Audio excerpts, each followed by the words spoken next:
ও আমার কলিজার টুকরা ভাইয়েরা, মাথাটাকে নিচু করে জীবনের সব গুনার ফিরিস্তিগুলো একটা একটা করে স্বীকার করে আল্লাহরে বলেন, আল্লাহ আমি পাপী,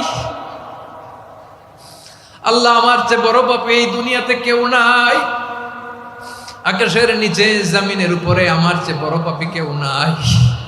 একটা একটা করে আল্লাহ স্বীকার করি আমি পাপী, সব পাপের স্বীকৃতি দিলাম। পৃথিবী না জানুক আমি তো জানি, আমি কি পাপ করেছি, হায় আমার পাপের করলে বিচার, বাঁচার আমার নাই উপায়। দয়াময় তুমি মাফ করো আমায়, মাফ করো আমায়। আল্লাহ তাআলা যদি দয়া করে আমাদেরকে মাফ না করে, আমাদের বাঁচার কোনো উপায় নাই। আপনি কি ভেবেছেন আপনার নামাজ দিয়ে আপনি জান্নাতে যাবেন? আপনি তাহাজ্জুদ গুজার, সেজদা দিতে দিতে কপালে দাগ ফেলেছেন, এটা আপনারা জান্নাতে নেবে না। আপনি এলাকার সবচেয়ে বড় হাতেম তাই দানশীল, এই দানের ভরসায় বসে আছেন, কশিন কালো না। আমাদের নামাজ, আমাদের রোজা, আমাদের ইবাদত, এগুলোকে মিজানের পাল্লায় উঠালে কোনো ওজনই হবে না। তবে আমাদের একটা কৌশল জানা আছে, আমরা আল্লাহর রহমতের ভিখারি। আমরা সেদিন আগেই গুনার স্বীকৃতি দিয়ে দেব।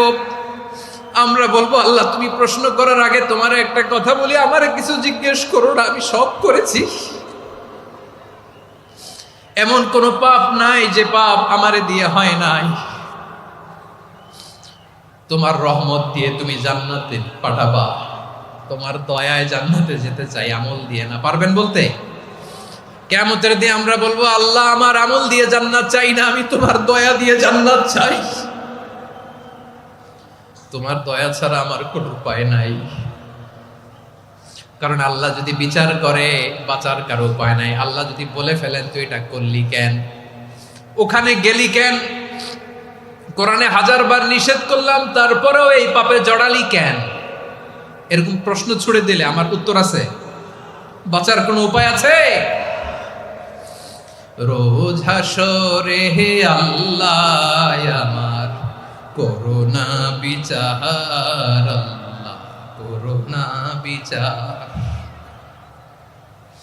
বিচার চাহি না তব দয়া চাই, এ গুনাহগার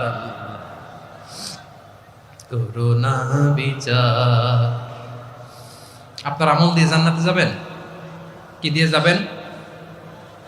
আল্লাহর দয়া দিয়ে। আল্লাহর রহম আর দয়া ছাড়া কেউ জান্নাতের চেহারাও দেখতে পাবে না। আমার বলার দরকার নাই, বলেন। মাঝ নদী, তুফান, জলোচ্ছ্বাস, জলের মধ্যে উচ্ছ্বাস, ঢেউ, টর্নেডো, সাইক্লোন, মেঘের ঘনঘটা, পরিবেশ ঘুটঘুটে অন্ধকার, লঞ্চ একবার এদিকে আরেকবার ওইদিকে, ভিতরে কি অবস্থা হয় বলেন তো? হ্যাঁ, তখন মুসলিম আল্লাহর ডাকে, হিন্দু আল্লাহর ডাকে, ঠিক কিনা বলেন? আস্তিক আল্লাহর ডাকে, নাস্তিক আল্লাহর ডাকে, ঠিক কিনা? লঞ্চের ভেতর, স্টিমারের ভেতর কান্নারে রোল পড়ে যায়, চিৎকারের রোল পড়ে যায়, সবার মুখ দিয়ে শুধু একটা আওয়াজ, লা ইলাহা লা ইলাহা লা ইলাহা সুবহানাল্লাহ আলহামদুলিল্লাহ লা ইলাহা। আল্লাহ নামের জিকির করবে যারা, আল্লাহর কাছে প্রিয় তারা, আল্লাহর কাছে প্রিয় যারা, জান্নাতে প্রবেশ করবে তারা, জোরে লা ইলাহা লা ইলাহা ইল্লাল্লাহ লা ইলাহা ইল্লাল্লাহ মুহাম্মাদুর রাসূলুল্লাহ সাল্লাল্লাহু আলাইহি ওয়াসাল্লাম। আমার প্রিয় পটুয়াখালীবাসী, তাহলে লঞ্চের ভেতরে যখন আমরা তুফানের মধ্যে পড়ি, তখন সবাই মিলে আমরা একটা নামের জিকির করি। নামটা কার? মুসলমানেরাও ডাকে, হিন্দুরাও ডাকে, আস্তিকও ডাকে, নাস্তিকও ডাকে, সবাই ডাকে একজনকে। তিনি কে? আবার দেখবেন ওই আল্লাহ তুফানের পরে, ঝড়ের পরে ওই লঞ্চটাকে যখন সদর ঘাটে ফিরিয়ে দেয়, আবার আমরা নাফরমানি শুরু করে দেই। সে কোথায়? আল্লাহ বললেন, ফাইদা রাকিবু ফিল ফুলকি দা'আউল্লাহা মুখলিসিনা লাহুদ্দিন ফালাম্মা নাজ্জাহুম ইলাল বাররি ইযা হুম ইউশরিকুন। সাগরে যখন তুফানে পড়ে আমি আল্লাহর ডাকে, আবার আমি আল্লাহ যখন বাঁচিয়ে দেই, আবার আমি আল্লাহর সাথে শিরিক শুরু করে। আমরা কি এরকম হতে চাই নাকি? এরকম করবেন? হ্যাঁ না, আমরা তুফানে পড়লেও আল্লাহরে ডাকি, আবার বাঁচায় দেওয়ার পরেও ডাকি কারে? আল্লাহকেই ডাকি। বিমানের মধ্যে মাঝে মাঝে দেখবেন যে এয়ার টার্বুলেন্স হয়, জানেন? এয়ার টার্বুলেন্স জানেন তো? মাঝে মাঝে বিমানটা বাউন্সিং করে, বাম্পি, ভেরি বাম্পি ওয়েদার। শোনেন নাই?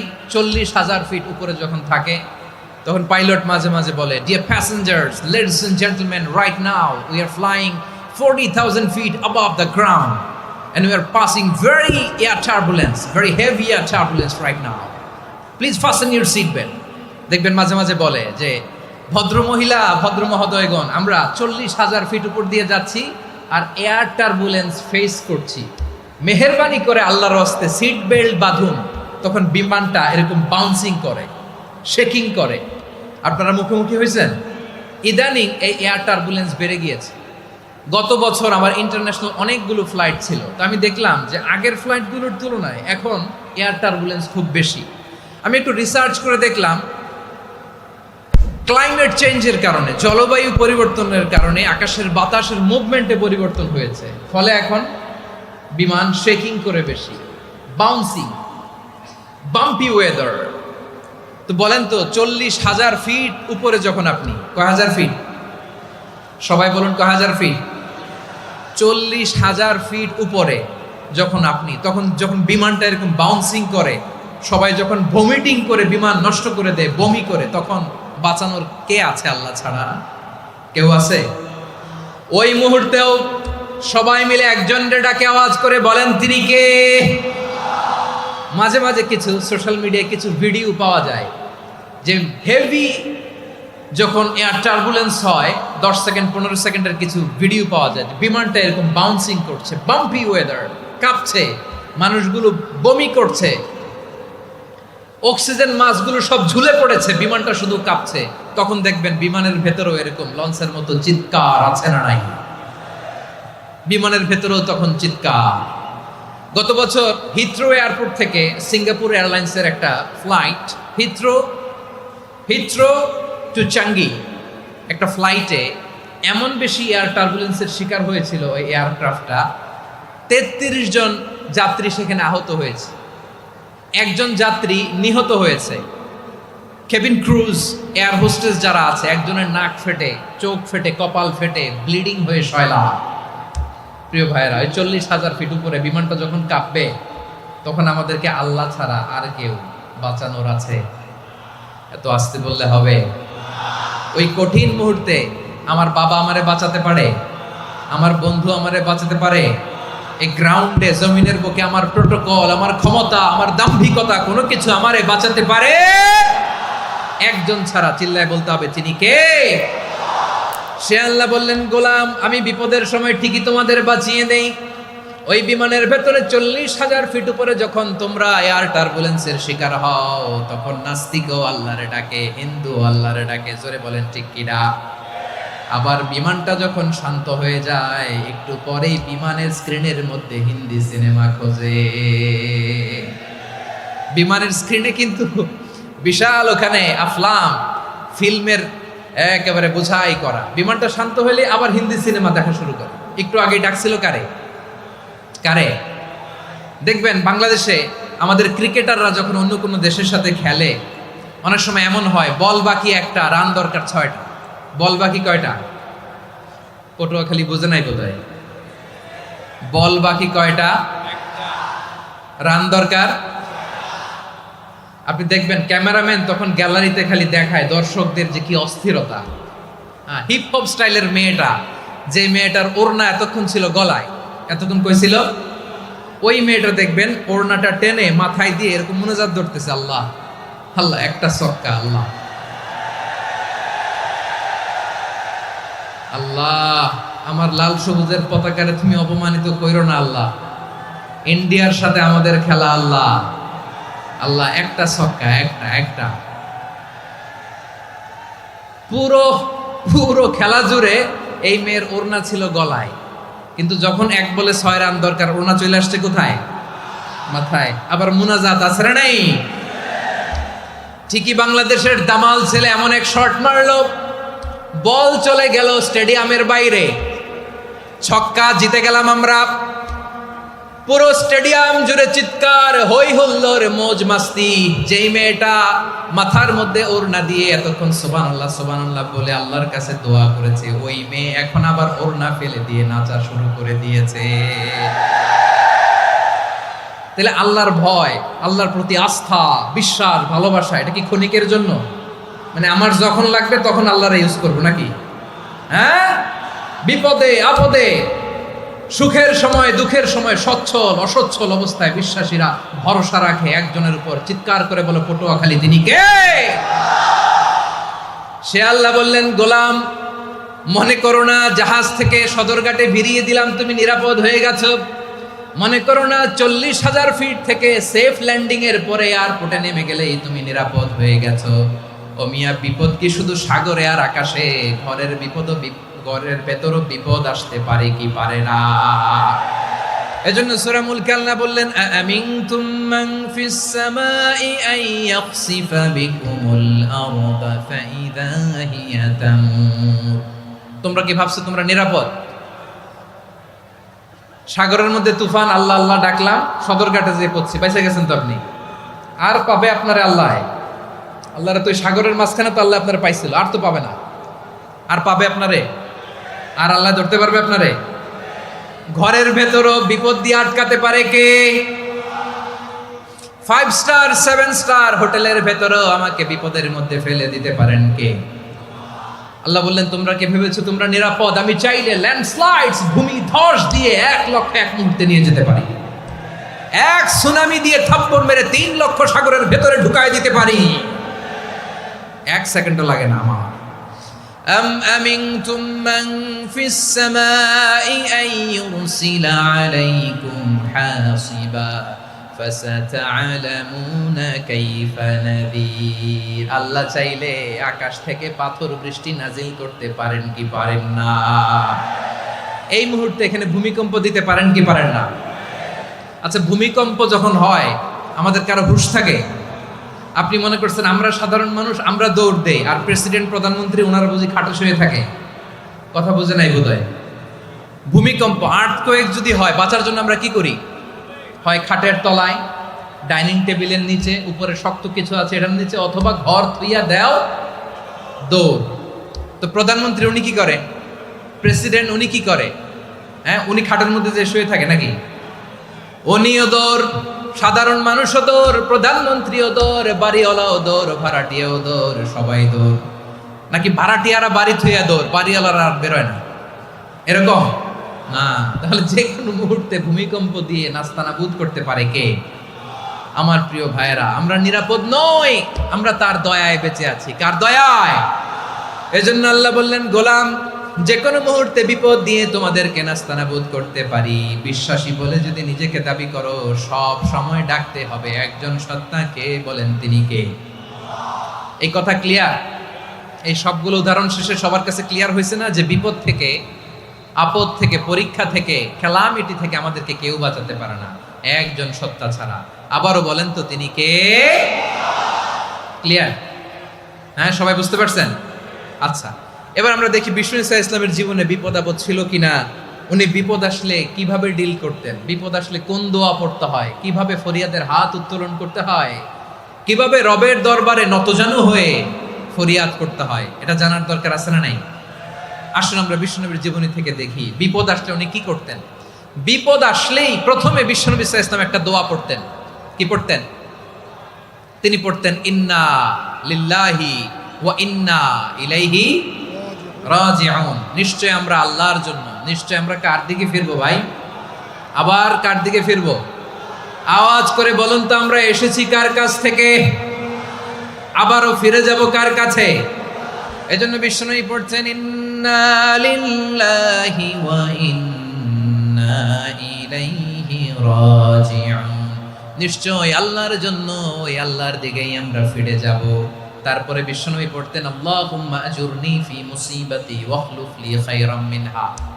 একসাথে প্রথমে পড়তেন ইন্না লিল্লাহি ওয়া ইন্না ইলাইহি রাজিউন, তারপর পরই পড়তেন আল্লাহুম্মা আজুরনি ফি মুসিবাতি ওয়াখলুফ লি খায়রাম মিনহা। মানে আল্লাহ, এই যে আমি বিপদে ধৈর্য ধারণ করলাম, এটার সব তুমি আমার দাও, আর যেটা হারালাম এর চেয়ে ভালো কিছু দিয়ে মেকআপ করে দিও, ভালো কিছু দিয়ে বদল করে দিও। সুবহানাল্লাহ পড়েন। তাহলে বিপদ আসলে আমরা কি পড়ব? কথা বলেন। এই যে আমি শুয়েছিলাম, নাশিদ গাচ্ছিল ওরা, এদেশে পরস্পরে দেখা হলে দেয় সালাম, এদেশে আমজনতার হৃদয় জুড়ে পাকালাম, এদেশে বিপদ এলে সর্বজনে সর্বক্ষণে দোয়া পড়ে ইন্না লিল্লাহ। কি পড়ে?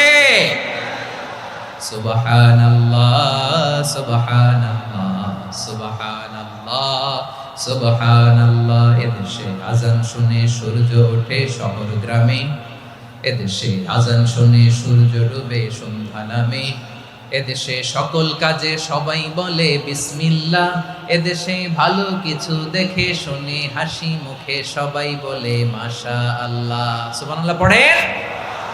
তাহলে বিপদ এলে আমরা কি পড়ি? কথা বুঝলে সবাই উত্তর দিতে হবে। বিপদ এলে কি পড়ি? তাহলে বিপদ এলেই আমরা এখন থেকে ইন্না লিল্লাহ পড়বো, নাকি হাই হুতাশ করবেন? একদল আছে হাই হুতাশ করে, হায় আল্লাহ রে মোর কি হইল রে, মই কি হরমু রে, মই কমবে জামু রে, আছে না নাই? এরকম বিলাপ করতে নিষেধ করেছেন বিশ্বনবী। কি করব, কই যাব, কি হবে, হায় হায়, এরকম হাহুতাশ আছে না নাই? বিশ্বাসীরা হাহুতাশ করে না, তারা ইন্না লিল্লাহ পড়ে। কি পড়ে? মনে থাকবে? আমরা পড়বো ইন্না লিল্লাহি ওয়া ইন্না ইলাইহি রাজিউন। নিশ্চয়ই আমরা আল্লাহর জন্য, আমরা আল্লাহর দিকেই ফিরে যাব। এরপর পড়বো আল্লাহুম্মা আজুরনি ফি মুসিবাতি ওয়াখলুফ লি খায়রাম মিনহা। আল্লাহ, আমি যে বিপদে ধৈর্য ধারণ করলাম এটার সওয়াব দিও, আর যা হারালাম তার চেয়ে ভালো কিছু দিয়ে বদল করে দিও। সুবহানাল্লাহ পড়েন।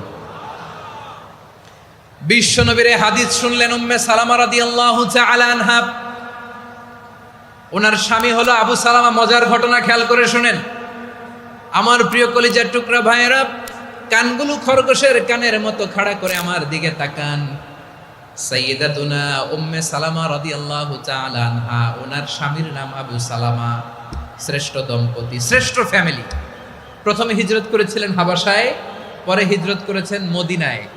উহুদ যুদ্ধের পরে ওনার স্বামী আবু সালামা ইন্তেকাল করলো, শহীদ হলো। সুবহানাল্লাহ পড়েন। যখন আবু সালামা ইন্তেকাল করলো, উম্মে সালামা রাদিয়াল্লাহু তাআলা আনহা কেঁদে কেঁদে হয়রান। আর নবীর শিখানো বাণী অনুযায়ী তিনি বারবার পড়ছিলেন ইন্না লিল্লাহ। কি পড়ছিলেন? জামু কি হরমু এগুলো বলে নাই। কি বলছে? ইন্না লিল্লাহ। যেহেতু বিশ্বনবী বলেছেন কেউ যদি বিপদের প্রথম ধাক্কায় পড়ে ইন্না লিল্লাহি ওয়া ইন্না ইলাইহি রাজিউন, আল্লাহুম্মা আজুরনি ফি মুসিবাতি ওয়াখলুফ লি খায়রাম মিনহা, তাহলে এই বিপদে যে সে যা হারালো তার চেয়ে শ্রেষ্ঠ কিছু দিয়ে আল্লাহ তার বদল দিয়ে দিবে। এই হাদিস শুনে উম্মে সালামা রাদিয়াল্লাহু তাআলা আনহা ওনার প্রাণ প্রিয় স্বামী আবু সালামার ইন্তেকালের পরে চোখের পানি ছাড়ে আর পড়ে ইন্না লিল্লাহি ওয়া ইন্না ইলাইহি রাজিউন, আল্লাহুম্মা আজুরনি ফি মুসিবাতি ওয়াখলুফ লি খায়রাম মিনহা। বারবার এই দোয়া পড়ে চোখের পানি ছাড়ে, এই দোয়া পড়ে চোখের পানি ছাড়ে, আর মনে মনে বলে আবু সালামার মতো ভালো মানুষ মদিনাতে নাই, আবু সালামার চেয়েও ভালো মানুষ মদিনাতে নাই, তার চেয়ে ভালো মানুষ কি করে আল্লাহ তাআলা আমারে দিবে, তার চেয়ে ভালো মানুষ তো আমি মদিনাতে দেখি না। চোখের পানি দিয়ে বুক ভাসায় আর নবীর হাদিসের উপর আমল করে পড়ে ইন্না লিল্লাহি ওয়া ইন্না ইলাইহি রাজিউন, ইন্না লিল্লাহি ওয়া ইন্না ইলাইহি রাজিউন। পড়তে পড়তে চোখের পানি ছাড়ে। আর চিন্তা করে বিশ্বনবী বললেন, এই দোয়া পড়লে যেটা হারালাম তার চেয়ে ভালো কিছু দিয়ে আল্লাহ পুরস্কার দেয়। আবু সালামের চেয়ে ভালো মানুষ মদিনার মধ্যে আর কে হতে পারে? কি আজীব তামাশা, কি অবাক করা ঘটনা। কিছুদিন পরে দেখা গেল সাইয়্যিদুল মুরসালিন রাহমাতাল লিল আলামিন স্বয়ং বিশ্ব নবী উম্মে সালামাকে বিয়ের প্রস্তাব পাঠিয়েছে। স্বয়ং বিশ্ব নবী উম্মে সালামা রাদিয়াল্লাহু তাআলা আনহাকে বিয়ের প্রস্তাব পাঠিয়েছেন। উনি রাজি হয়ে গেলেন, বিয়ে হয়ে গেল, উনি হয়ে গেলেন উম্মুল মুমিনিন, আমাদের মা, পুরো মুসলিম উম্মার মা। চিৎকার করে বলেন আল্লাহু আকবার। তাহলে আমার প্রাণপ্রিয় ভাইয়েরা, বিপদে পড়লে আমরা পড়ব ইন্না লিল্লাহি ওয়া ইন্না ইলাইহি রাজিউন, আল্লাহুম্মা আজুরনি ফি মুসিবাতি ওয়া খলুফ লি খায়রাম মিনহা। পড়বেন? পড়বেন না? যারা যারা বিপদ আসলে এই দোয়াটা পড়বেন এখন থেকে আওয়াজ করে ইনশাআল্লাহ বলেন। যা হারাইছেন তার চেয়ে শ্রেষ্ঠ জিনিস দিয়ে বদলা দিবে কে? বিশ্বাস হয়? একটু সন্দেহ লাগে মনে হয়, একটু সন্দেহ আছে? যাদের বিশ্বাস হবে তাদের কি আল্লাহ উত্তম বদলা দিবে, ঠিক কিনা বলেন? তাহলে বিপদে পড়লেই প্রথমে আমরা এটা পড়ব। দোয়াগুলো যদি এখন মুখস্থ না হয়, এই যে রেকর্ডিং হচ্ছে, পেয়ে যাবেন, কালকেই পেয়ে যাবেন। শুনে শুনে মুখস্থ করবেন। আমার মায়েরা, আমার বোনেরা, আপনাদের জন্য 3টি মাঠের অ্যারেঞ্জমেন্ট করা হয়েছে, আমি জানি। আপনারাও এই দোয়াগুলো পড়বেন, আপনার স্বামীকে শেখাবেন, সন্তানকে শেখাবেন, আপনার পুরো পরিবারটাকে জান্নাতের টুকরো বানিয়ে দিবে কে? তাহলে বিপদ আসলে প্রথমে কি পড়তে হবে এটা জেনে গেলাম। এরপরে বিপদ আসলে নিজেকে কি করে আল্লাহর কাছে সঁপে দিতে হয় এটাও জানার দরকার আছে না নাই? বিপদে প্রথমে ইন্নালিল্লাহ করলাম, ধৈর্য ধারণ করলাম, বিপদ থেকে উদ্ধারের সর্বোচ্চ চেষ্টা করলাম। আমার কাজ যখন শেষ তখন আমি আমার এই বিষয়টা আল্লাহর কাছে সঁপে দিব। কার কাছে সুপর্দ করব? কার কাছে?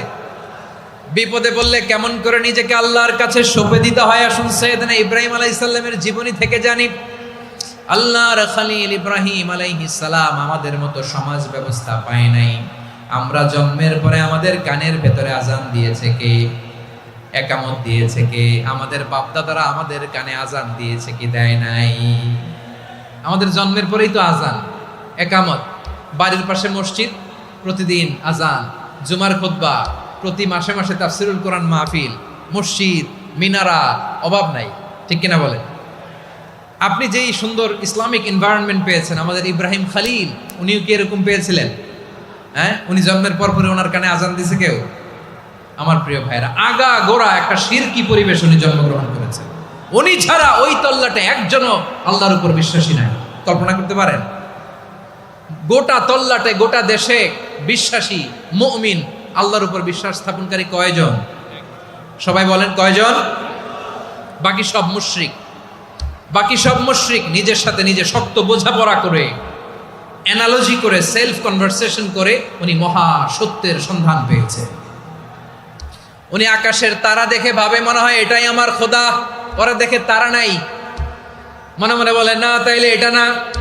আবার চাঁদ দেখে বলে চাঁদটা বড় মায়া লাগে, মনে হয় এটাই আমার রব, পরে দেখে চাঁদও নাই, কয় না এটা না। এরপরে দ্বীপ প্রহরের জলজলে সূর্যটা খাঁ খাঁ করে গোটা পৃথিবীটারে রৌদ্র দিয়ে তাতিয়ে রাখে। তিনি ভাবলেন মনে হয় এটাই আমার রব, কারণ এটাই তো সবচেয়ে বড়। কিন্তু বিকেল বেলা ওই সূর্যটাও যখন চলে যায়, সাইয়েদনা ইব্রাহিম বলে না এটাও তো নাই, আমার খোদা যদি আমারে ছেড়ে চলে যায়, বিপদে পড়লে আমারে উদ্ধার করবে কে? এভাবে নিজের সাথে অ্যানালজি, সেলফ কনভারসেশন করতে করতে করতে তিনি মহা সত্যের সন্ধান পেয়েছেন। সুবহানাল্লাহ পড়েন। সব শেষে তিনি ডিসিশন নিয়ে ঘোষণা দিলেন, ইন্নী ওয়াজ্জাহাতু ওয়াজহিয়া লিল্লাযী ফাতারাস সামাওয়াতি ওয়াল আরদা হানিফান ওয়া মা আনা মিনাল মুশরিকিন।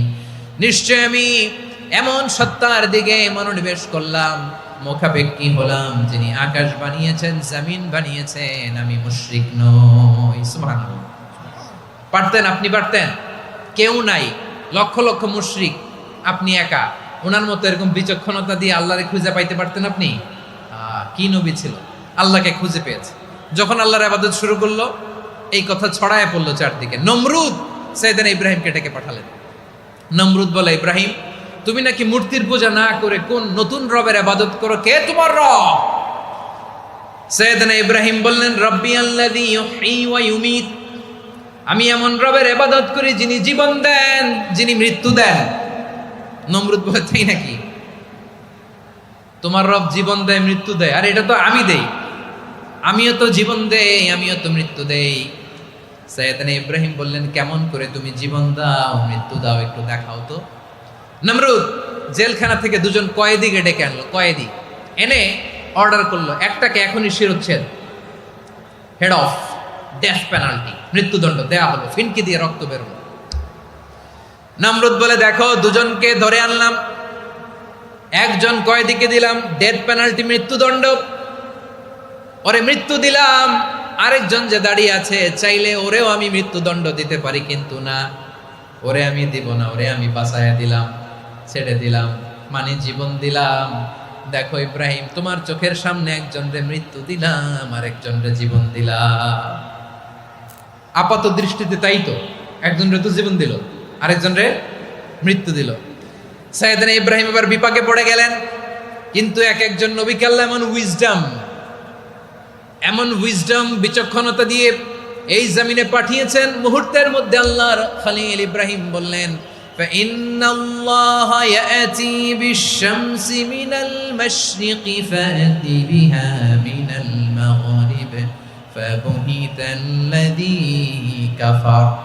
আল্লাহর খলিল ইব্রাহিম বললেন নমরুদ বুঝলাম তুমি জীবন দাও মৃত্যু দাও দেখলাম, কিন্তু আমার রব আমার আল্লাহ প্রতিদিন সকালবেলা উষা লগ্নে ওই পূর্ব দিগন্ত থেকে সূর্যটাকে উদিত করেন, সাঁঝের বেলা, বিকেল বেলা, কুথুরি লগ্নে, সন্ধ্যা বেলা ওই দ্বিপ্রহরের জল জলে সূর্যটাকে পশ্চিম দিগন্তে ডুবিয়ে দেন। মানে সকালবেলা পূর্ব দিক থেকে উদিত করা সূর্যটাকে পশ্চিম দিকে বিকেলে তিনি ডুবিয়ে দেন। তুমি যদি পারো ওই সূর্যটাকে পশ্চিম দিক থেকে উদিত করে পূর্ব দিকে ডুবিয়ে দাও। সুবহানাল্লাহ পড়বেন না? দেখেন ইনস্ট্যান্ট ইন্টেলেক্ট, মুহূর্তে বিচক্ষণতা, উইজডম কাকে বলে? নমরুদ পারবে? নমরুদের বাপ পারবে? ওর দাদা, ওর 14 গোষ্ঠী, গোটা বিশ্বের সব ক্ষমতাধর রাষ্ট্রনায়করা একসাথে হলে পারবে? ফাবুহিতাল্লাযী কাফার পারে নাই, ব্যর্থ হয়েছে। এবার তেলে বেগুনে জ্বলে উঠেছে, রেগে মেগে আগুন বলে ফালকুহু ফিল জাহিম। ওর সাথে তর্ক নাই, না পেরে এবার এটারে আগুনে ফেলা। বিশাল বিশাল গাছ কেটে লাকড়ি এনে আগুনের কুণ্ডলি বানানো হলো, দাও দাও দাও দাও করে আগুন জ্বলে। আল্লাহর খলিল ইব্রাহিমকে আগুনে নিক্ষেপ করা হবে। আল্লাহর খলিল সাইয়েদনা ইব্রাহিমের হাতের মধ্যে রশি দিয়ে টাইট করে বাঁধা হলো, পায়ের মধ্যেও টাইট করে রশি দিয়ে বাঁধা হলো। আল্লাহর খলিল ইব্রাহিমকে আগুনের কুণ্ডলির মধ্যে ফেলা হবে। অমিয়া, আপনি যে বিপদের কারণে ভয় পান, হতাশ হন, এটা কোনো বিপদ ওনার বিপদের সামনে? পটুয়াখালী আওয়াজ করে বলুন, সাইয়েদনা খলিল ইব্রাহিমের বিপদের সামনে আমাদের বিপদগুলো কোনো বিপদ? এটা কোনো বিপদই না, এটা কোনো বিপদই না। হাত পা বেঁধে টাইট করে নিক্ষেপ করা হবে, সিম্পলি ফেলা যাবে না, কারণ দাও দাও করে দ্য ব্লেজিং ফায়ার, এমন আগুনের কুণ্ডলি, কাছে যাওয়া যায় না, আগুনের উত্তাপে নিক্ষেপ করা হবে। হাতে রশি বেঁধে, পায়ে রশি বেঁধে আল্লাহর খলিল ইব্রাহিম আলাইহিস সালামকে আগুনের মধ্যে নিক্ষেপ করা হবে। আহা, এটার বলে অগ্নি পরীক্ষা। উনি অগ্নি পরীক্ষার সম্মুখীন হয়েছিলেন, এজন্য কঠিন পরীক্ষাকে আমরা অগ্নি পরীক্ষার সাথে তুলনা করি, ঠিক কিনা? সাইয়েদনা জিবরাইল এসে বললেন, ও আল্লাহর খলিল, ওরা তো আপনার হাতও বেঁধে ফেললো, পাও বেঁধে ফেললো, নড়াচড়ার সুযোগ নাই, বলেন আমি জিবরিল ফেরেশতা আপনার জন্য কি করতে পারি? আল্লাহর খলিল ইব্রাহিম বলেন, ও জিবরাইল, তোমার কাছে আমার কোনো চাওয়া পাওয়া নাই। সুবহানাল্লাহ বলেন। তোমার কাছে বলার কিছু নাই, তোমার সাহায্যের আমার দরকার নাই। সাইয়েদনা ইব্রাহিম আলাইহিস সালামকে হাতে পায়ে রশি বেঁধে, হাত পা বাঁধা অবস্থায় জ্বলন্ত অগ্নিকুণ্ডে যখন নমরুদের দলবল নিক্ষেপ করবে, আল্লাহর খলিল কিভাবে নিজেকে আল্লাহর কাছে সঁপে দিয়েছেন, পটুয়া